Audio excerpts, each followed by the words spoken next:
So hello everyone, and welcome again to another podcast of the Agile Cool Kids. We're a group of Agile enthusiasts, practitioners, and thinkers from many different backgrounds. We like to explore the ideas and having fun. We compare and contrast and discover new ideas and the deeper meanings of Agile, applying it to the future of work and life. I'm Donald Urt. I'm an Agile coach in the UK, and with me today is Agnieszka Szymaneska. Agnieszka, how are you? Thank you, Dan. I am really good today. I am a people expert, passionate about spreading agile across different departments and sectors, not only tech. And after almost 10 years living in China, living and working, I currently live in Germany. And with us is Francesca Brosson as well. Would you like to say a few words about yourself, Francesca? Thank you, Agnieszka. Good. Yeah, I'm Francesca. I'm an experienced agile coach. I'm an entrepreneur as well. I'm Italian originally, and I've been living in Germany for a while now. And I really, really like helping people through change. Today with us is Maria Aleman, and Hello. she's our new member of the Agile Cool Kids. So we'd like to get to know her a little bit more. So Maria, welcome to our podcast. Thank you, Francesca. So should I introduce myself a bit? Yes, please tell us something about yourself. Okay, well, I am also an Agile coach and I am based in Barcelona, in Spain. Well, I am a people lover, an Agile practitioner and believer. I believe in Agile as a means to help the people and the companies to reach their maximum potential. And this is the reason because I am in love with this profession. And well, that's it. My personal lemma is try it because life is too short to be scared of trying things. Absolutely. That's lovely. We had a few conversations about that already in Yeah. this round, right? Cool. Maria, you were saying in our recent conversations that you are now working in a very international company, but before you were working in a smaller one. And we were talking about the differences between, applying Agile in a big round and maybe not having all those agile practices or mindset in a smaller one. How is it for you? Yeah, well, it was pretty interesting. So my experience working in a small company, in this case, I was also an entrepreneur. I was like the owner of the company with my sister. So it was a company absolutely, totally paper-based, It was somehow agile, no, because there was a lot of face-to-face conversations. This is true, but as Agnieszka was commenting before, well, maybe everybody was doing like everything at the same time with any organization, and it was a lot of conversation, but no effective communication, So it was interesting because some of the things that helped a lot to organize the things a bit better was about making visualizing in a proper way the work in progress and the pending work to help the people really to understand who is doing what and who I should be talking to if I have a problem regarding this or that. So it was a nice way to also to avoid forgetting things that were needed to do. So I think for me, this was maybe the bigger achievement, the thing that helped more to organize the work. And beyond that, there was a lot of standardization in terms of creating templates, using tools, digitalization, also a lot of things that really helped the company to be more effective. No? Nice. And, in that short conversation that we had recently, we were talking about non-tech companies and how they could apply Agile in their departments or in their daily work. You made some very good examples here, like making the work visible and, communication maybe could have been improved, as you said, right? Yeah. Nice. Maria, if it's okay for you, I would like to hear a few examples, if you could walk us through, because I am in a probably similar point of my journey with the new company, and I see I can find great example I can use myself. Yeah, of course. For example, in this small company, there was like a lot of business as usual work, like every day people are calling or sending emails asking for something. So things that used to be like small bits, things that maybe you spend 1 hour doing this kind of thing. No, so usually what used to happen is that this information was spread in the emails, in the notes of everyone around in the office. These things were not visible for everyone, so we create a kind of we use Trello, but well, you can use any other tool that you, or even post-its in a wall. So to put all the work of everyone in a visible way. So something is coming, a new request from a customer about doing something. So we put this request somehow visible in this case, it was in digital, but you can use another tool that can be physical paper also. So this was the solution that we implemented. So it's and there, for example, this company was the purpose of this company was to help other small companies to manage their business, no, in terms of accounting, payrolls, people management, this kind of thing. No, so every day we had a lot of small requests. So every request have usually a deadline. So what we used to do is to take a small note, put this note in Trello, and then the people, whoever in the office, could take the work and move forward with this activity. So this was the solution that we did for this. Other things that we improved, well, in this kind of companies, you create a lot of documents that you need to send to the government, to the social security, to the whatever, no? They were always starting every document from the scratch. It sounds a way, but it was happening really, So I templated everything that we were using. So because, well, it was much faster really this was more about the standardization of, okay, this is something that we are using all the time. So let's make it efficient. No, it is really complicated to start everything from the scratch every time. So these were some of the things. Also, we work a lot. If anyway, in these companies, there is a lot of paper, so we work a lot in standardizing the way of organizing the documents in order to make them more accessible, more easy to find. So really, we did a lot of things. We introduced also new tools for storing the information, for classifying the information. In this case, for example, the availability of the information was pretty important. We also migrated some programs to more modern versions that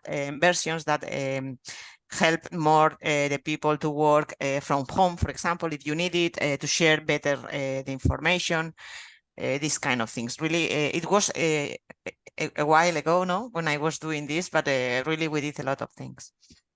Nice, very nice. So, Maria, it sounds like yeah, it sounds like an ideal candidate for a Kanban type approach to these things. Yeah, absolutely. Yeah. And it also sounds like, in the beginning it was kind of a little bit like chaos, like everyone doing everything all at once. Yeah. Did it feel like that? And my second question would be, as the owner of the company, you're in a perfect place to go, well, just change this and just do that. And this is how, but what was the atmosphere like in the company when you were doing that? Did you get any resistance? Did you get any people coming to you saying this is brilliant? Or what was the sort of feedback you were getting? Well, we had also some failures, I think. Well, I was the owner, but really, this company exists because before I entered, but because this company was run by my sister. Okay. But what I did was to partner with her and start to work with her as a co-owner, let's say. So I see. Okay. so we were to, in this case, to be honest, we didn't have a lot of resistance. I think the people was a bit tired of running all these things always in the old way. So there was a bit of resistance in terms of start learning how to use the tools, some of the tools, but some things work. For example, at the beginning, we started doing dailies every day. No, we think, okay, let's start doing dailies. But at the end, for example, we moved that to periodical meetings, but more maybe monthly, a bit on demand. And the reason for that is because the nature of the work, usually it goes like small pieces of work that you need to be doing. No, and really, once you take the piece, so because the main problem they have at the beginning was that sometimes some requests were forgotten. So, and really the mistakes in this kind of business are bad because they cost money. Yeah. If you forget to do something for a customer, and this is important, if you forget to present a document official or something like this, usually you get a penalty from the government, and well, the company has to pay this penalty. Yeah. You know?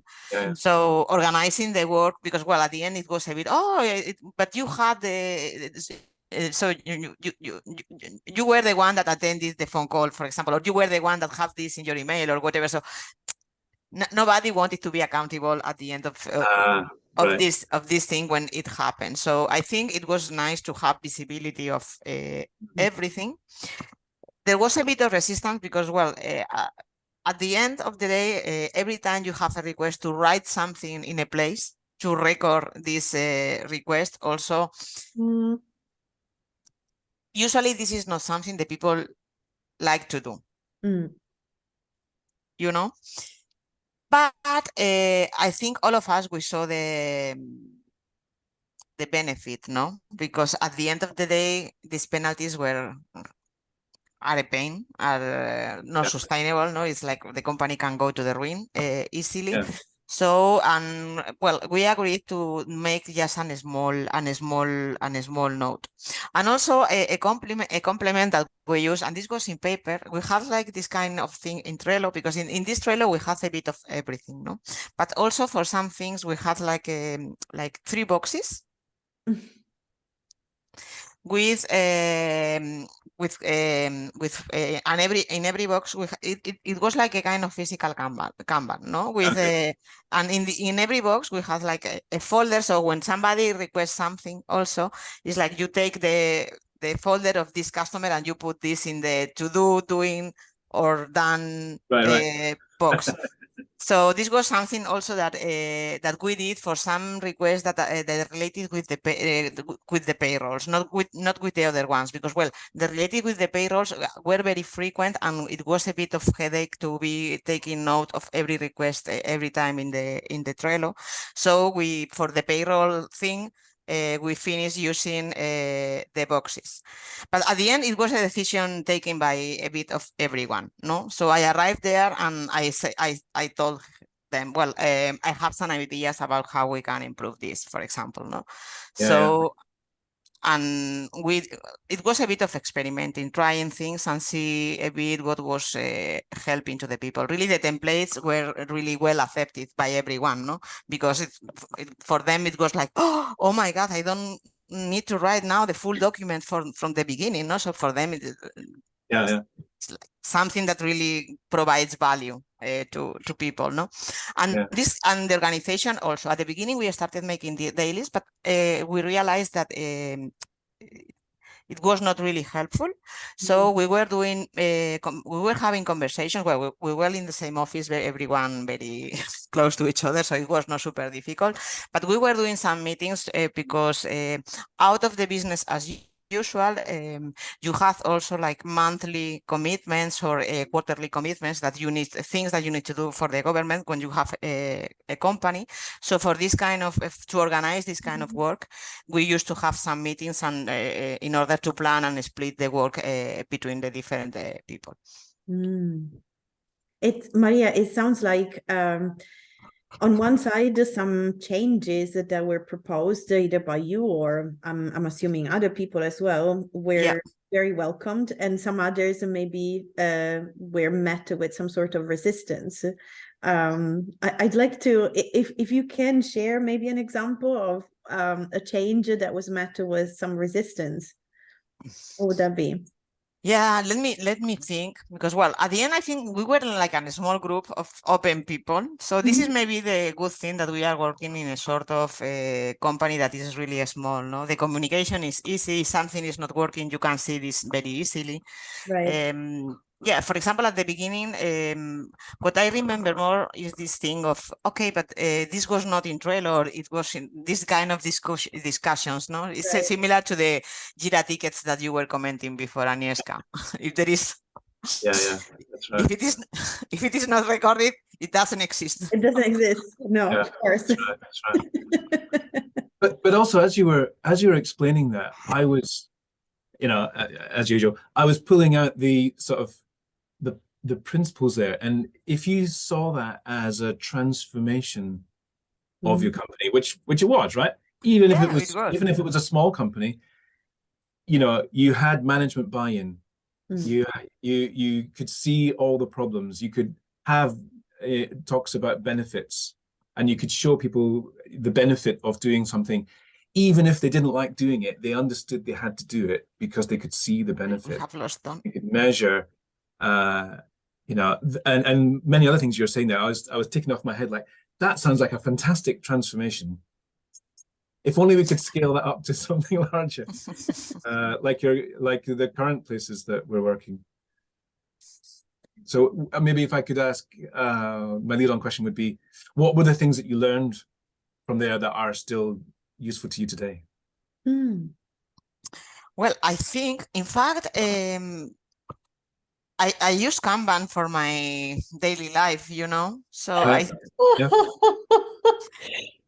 yes, absolutely. So I think the Agile mindset is something that you can apply, and you can create your own practices. You don't need to follow a specific framework. Frameworks are useful sometimes in company because, well, it's gives you some tips about things that the teams or the people can start doing in order to change the way of working.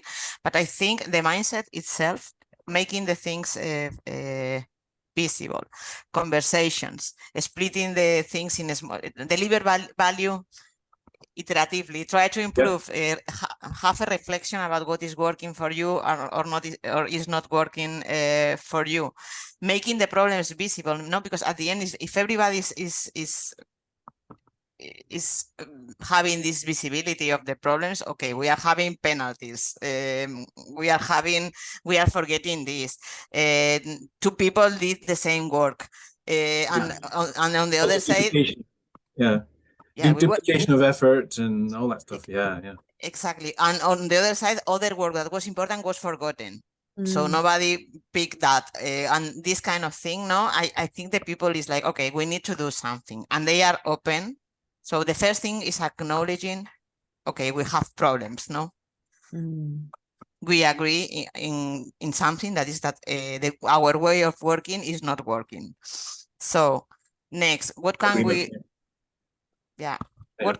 do? And to be honest, sometimes the people knows what they need to do. I hear a lot of, on one side, awareness, Maria, and on the other side, I also hear transparency, which is very rare in companies today. So having, that just what you mentioned, penalties, these fines that you need to pay to the government because the company that you're providing a service to will have to pay it, and therefore they charge it to you because it was kind of your fault, right? Yeah, exactly. These things may not be visible to everyone in a company that is a bit bigger, or, you said you were all sitting in the same office, but, I can imagine bigger companies with several different offices, or, bigger companies where you want to hush some bad stuff because it's it's not nice to tell everyone. But then on the other side, what you said is that everyone knew, so everyone felt kind of responsible for what was happening. And this acknowledging the problem and being aware that, you know, we have a problem, we need to do something about it. Because if we want to still have a job tomorrow, we cannot allow this company to pay hefty fines every now and then. So that sounds to me like a lot of awareness and transparency here. Yeah. Honesty, I'd add to that. Honesty as well, yes. Yeah. I think now something that is coming to my mind, in a small company, when you have only 5 people, it is really difficult to hide something, you know? Yeah. Because there is not, you don't have a lot of structure.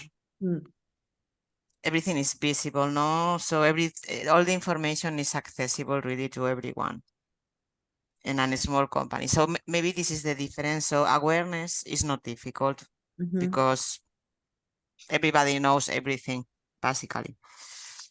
While in a big company, you have much more structure and there is no visibility about everything to everybody.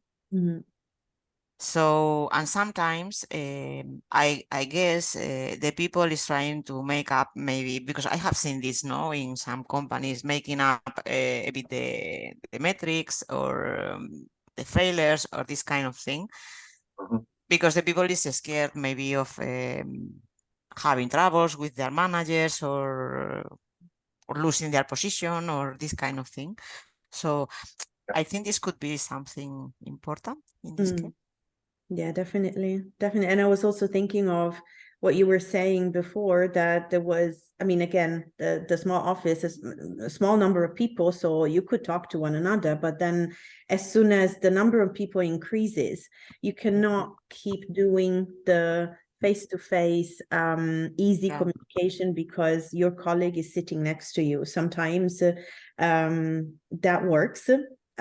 Still, my experience is that when you talk to just your desk mate about something, does not necessarily mean that everyone else is aware of that. So it's already something to consider. But even more when the company grows and when you have a lot more people, or when people are not physically sitting in the same place, and you need to have a way to keep being transparent, to keep having that visibility anyway. Yeah, I agree. And now we have a lot of digital tools that let this transparency. And well, to be honest, face-to-face conversation is the best. But in big companies, sometimes you need to scale some processes. And yeah, I think we need to use tools. There is no other ways. But also, I think that if you acknowledge that you need a conversation, because sometimes it's difficult to it's easy to have misunderstandings talking. So just reading tickets or whatever in a tool, it's even more, no? So I think we need to find a balance between both things for a big company. I think there's something else going on here, something perhaps more subtle too. Well, maybe not so subtle, but this is what I'm thinking, that, you know, as companies grow, you can have all the transparency in the world, but people don't have the time or ability to see everything in a large company. You know, if you've got 10,000 people in a company, you can't let everyone know everything all the time. Right? So there needs to be that division of labor, that division of interest and focus. And in the past, we've seen that, you know, with the traditional hierarchy models and, you know, separating out people into functions usually. And I think, and I think that's where the problem starts, in the way that people are divided, because they are now divided. They've lost that ability to see other things going on. Sometimes that's good, so they don't get overloaded, but sometimes it's not, so they don't see what's going on. And it also is the breeding ground for politics, company politics, right? And that's the sort of the bane of perhaps middle management as well, that they're in a system where they don't really want change. They want performance. Hmm. And Hmm. they are scared, or they're fearful of, if I have two years in a row where it's not performing, then I'll be out. Whether that happens very much, I don't know, but that's the perception, isn't it? So they usually don't want to change because they see that as a risk, because their management doesn't want to see, they just want to see performance, at no cost.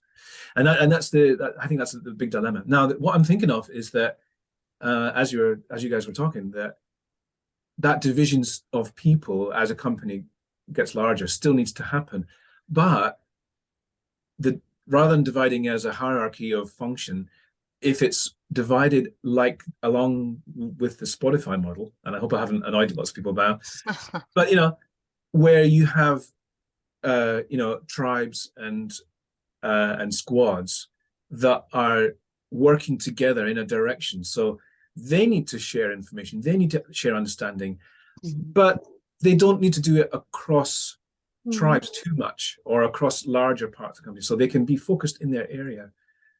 So I don't know. So I guess what I'm thinking of is that the way that companies have been divided in the past has fostered that kind of middle management problem. Absolutely. I agree. Absolutely. And also the so many levels of hierarchy. Is it, sometimes I wonder, is it really needed?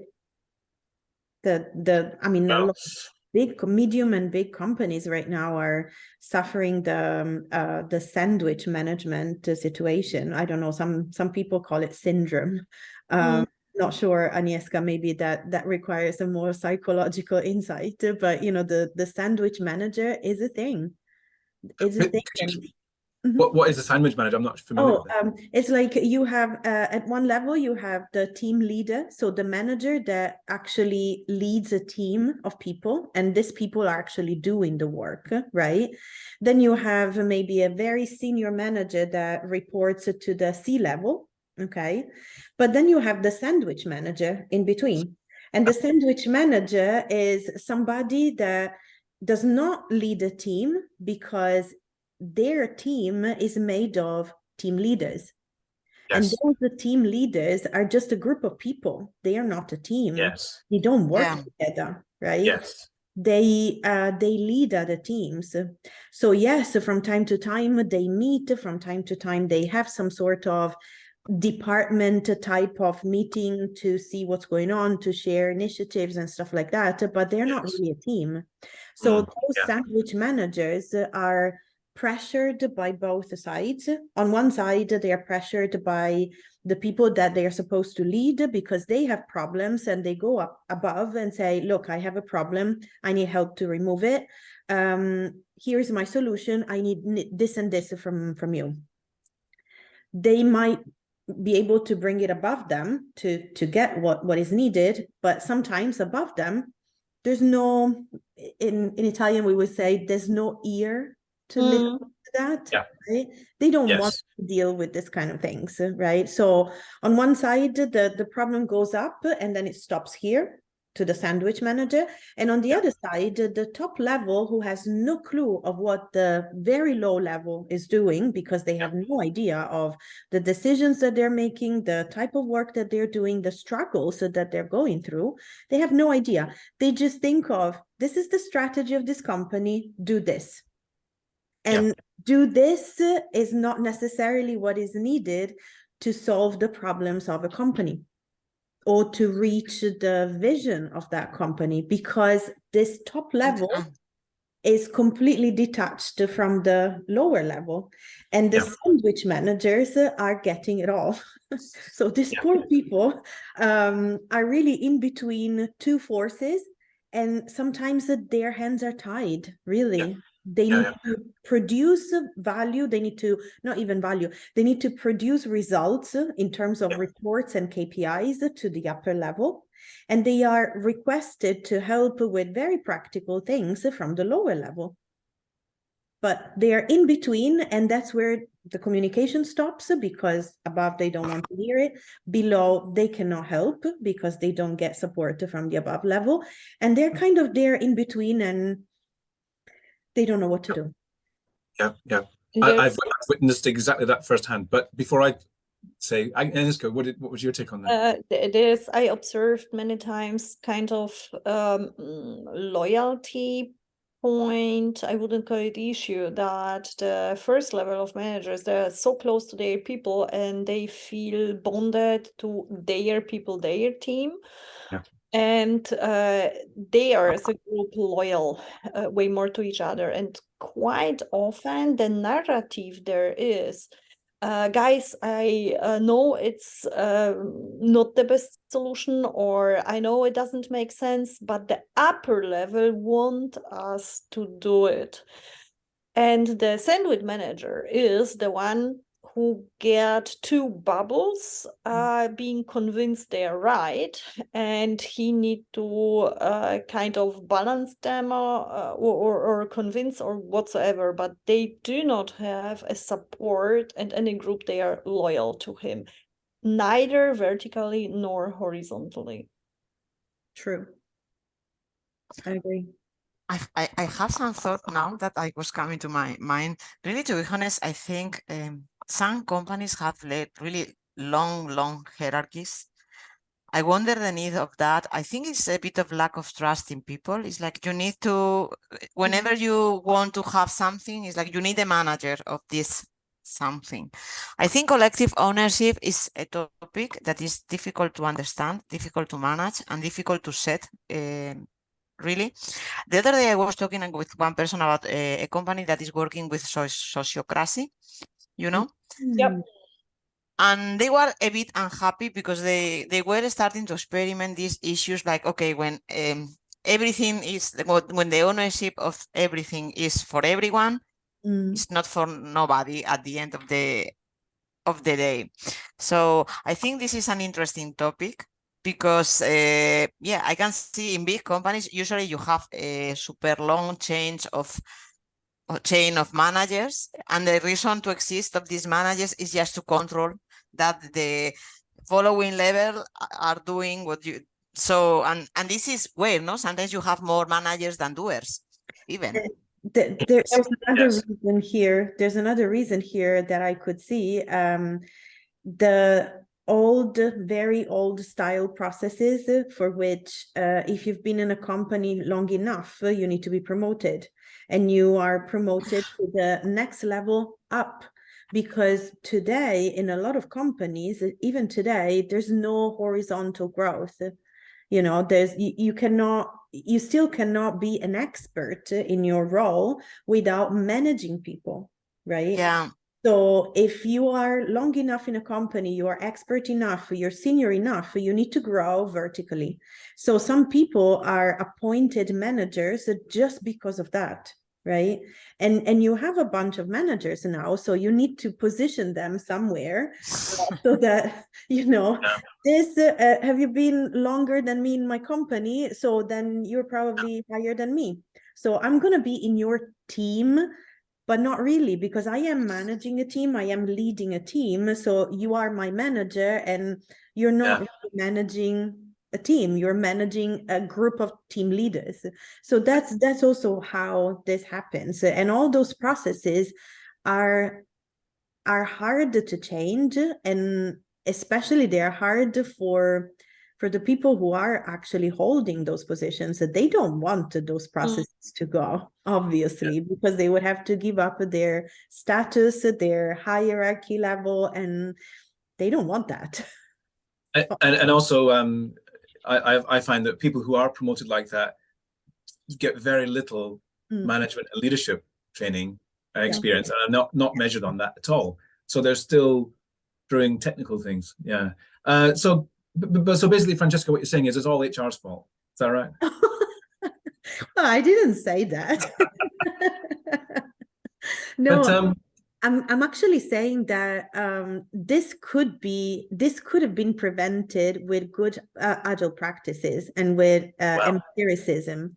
Because obviously you set up a process because you feel the need that there needs to be this process, right? Because now it's all chaotic. So you need to have some sort of process and you set it up. However, maybe when you set it up, you don't think of the worst case scenarios. You only think that this process is helping you to fix a situation, right? The process is fixing that situation. Great, then we keep it, right? However, if you don't periodically check that that process is actually giving you what you need and not giving you what is giving you troubles, then maybe that's where the problem is. So I'm not saying that this is all HR's fault. No, That was a joke. Somebody had to come up with some ideas to fix some situations. I'm just saying that maybe somebody should have thought of reviewing those processes and maybe retiring some processes that are no longer needed. That's I would provocatively, but partially really not provocatively, just from experience. In that sense, of course, we are not here to blame any departments, but in a sense, it is HR fault. Because it starts I'm glad you said that. yeah. Don't I sense where the question or statement was going, and I am very happy to take the ball and because it starts like there is so much science about how you design the environment physically, even it go down or it starts both with architecture. When you have all these extremely packed living buildings, and then you can see the crime statistics. And once you put their green spaces, parks, whatsoever, and that's your only intervention, the crime is going down. So there is so much hardcore data how the space is influencing how people behave. And translating this to HR, if there is no awareness and therefore no design of a frame for career path, in a way I do it, it means two equal career path, one for leadership and equally important, and now the point is equally paid, I say it again, equally paid career path for specialists and experts.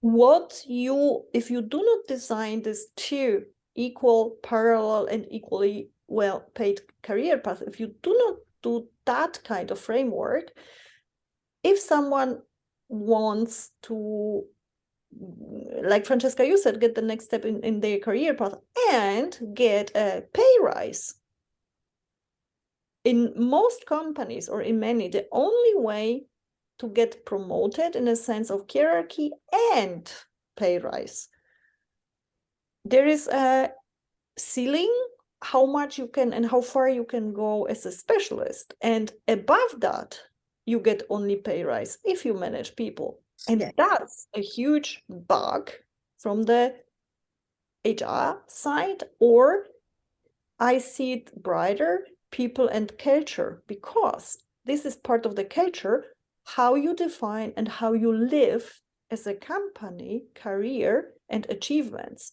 If the part of the culture is achievements, is the leadership career path, you can fix, but that would be a longer way, trying to establish an expert career path. But if you design being that a part of your culture, awareness, praises, official praises, both equally, you do not have that problem at all, because you design it in the way that prompt people behaving and living in a certain way. So in that sense, yep, HR bug. And I will put one more on top. That's the company bug, that HR people or people and culture people do not sit on the table where they belong to. Yes. Maria. Yeah, yeah, I, that's I, right. I want to be a bit provocative also here, you know. You're allowed. Yeah, I think that behind hierarchies in companies, hierarchies horizontal or vertical, Mhm. anyway, there are like a lot of beliefs. I wonder why this is really necessary, you know, why the people needs to have a label that define their position and is related to a salary. Because at the end, if we think in the agile mindset, we are talking all the time in terms of value. Mm. What is the value that you deliver to what we deliver to our customers? So for me, it's a question of the value that a person is delivering in one specific moment. And it is, and for me, this is something independent of. So I don't need to manage people to deliver a lot of value. Mhm. So for me, I think the position itself is something that doesn't make any sense. You know, for me, it makes sense if you want to call it performance, value delivered, or I don't know what, but I don't find that really the career path. I don't know if the career path really is important or makes sense. Hmm. That's a whole new topic. Exactly. I just wanted to take a deep breath and where Yeah. should I start? And then exactly the same thought, like it sounds like a So, great topic for the next podcast. I mean, I'd like to, before we go to that one, I'd like to go back to what Francesca was saying about the middle management, because and applying an agile approach to this, because I've seen this happen, or I've seen it start to begin in a company I've been working with, and those middle managers were exactly as you described before, Francesca, about they're being squeezed from bottom and top, and actually they don't really have much power to do anything. Mm. What we found though was that they were asked to rebrand themselves as chapter leads, Oh, and okay. so their mission was not specifically delivery, more like be supporting and encouraging the working environment for those teams and for those team leaders. And I think and they actually built a mission statement which was exactly that, which was all about the care and development of their people. And I thought that was really progressive, Wow. that they were branding themselves to support their teams. The teams were all about delivery, and that was down, and then facing up, that was still a problem. That was still a problem to say, how can they be measured, or how can they be given OKRs, for example, about their performance? Because yeah, I think you're right. Agnieszka was saying about career path. They need to, but here's why I disagree perhaps with Agnieszka and Maria, that I think that delivering value, yes, but sometimes a manager, if you are a very senior manager, as in you've got a lot of responsibility in a company, you've got huge responsibilities for a large amount of people, and they're all delivering. The more responsibility you have is why they are remunerated in the way they are, and why they have those big names, supervised chairman of whatever, right? It's because of that. I think it's responsibility that they're tied to. Specialists, of course, have responsibility and knowledge and experience, yes, but you can see how the more responsibility someone has, the more impact, the more direction they can set, the more value they can drive that way, perhaps. I would argue that, Don, I see what you're saying, and I agree that usually your payslip, the number written in there, depends on the responsibility that you have, for sure. But you also said impact, and connecting to what Maria was saying as well, in terms of value. I heard some conversations going on in my company to define horizontal, as they call them, horizontal career paths. So for experts, right? And some of the keywords that are in there, and I'm glad that they put them there. There's always room for improvement, but it's a good first step. It's about the project size that they work on, meaning project size in terms of how many people are involved or the budget of the project, and what is the impact to how many people. You know, the result of the project will impact this number of people, or is it internal or external? So is it impacting the products that we provide to our customers, and so on and so forth. So I'm glad that some of these wordings are part of these discussions in terms of definition of the horizontal career path. The fact that today in a lot of companies that the responsibility is tied to the number of people reporting to you directly or indirectly is too narrow, in my opinion. It is important, sure, it is important, and I agree that if you lead 180 people, you have a lot more responsibilities than a person leading 10 people. I agree, sure. It's a different type of responsibility for sure as well. However, on one side, are you actually trained and you have the experience to do that, as we said before, or you were just long enough in the company, so you grow, you got to that point. So this on one side. And second, is this really important that all these people on paper reported to you directly or indirectly, or is it more important or equally important? I don't know. This is probably a conversation that whatever you're working on has an impact over 10,000 people, right? Maybe not just your 180 people working with you, but your impact, and you produce value to 10,000 people or 20,000 people. Then what is the difference in the number written in your payslip? So that would be a very interesting conversation, in my opinion. You mentioned the word reporting, Francesca. Sometimes I think the reason to have a manager is to report, not to have the reporting thing. I in my opinion, to be honest, I think this is a question. Lately, I am thinking a lot in systems. People should report. If you can be brief, report to the we're almost system. out of time. We're almost out of time, so can we be brief? Yeah, of course. Go ahead, Maria. Sorry. No, I was going to say that I think we should report to the system, no? To create this transparency. It's just to create this visibility. So, and probably we should need less reporting managers, at least, no? Another thing that is interesting for me is to think of managing people. I don't think the people should be managed, or even the work. The work is managed by the people. For me, what needs to be managed, and it is really related with leadership, that is another word that we have commented, is managing the system, no? Creating the best system possible for the people to manage their work and success, no? So, but this is maybe another discussion also. Sure.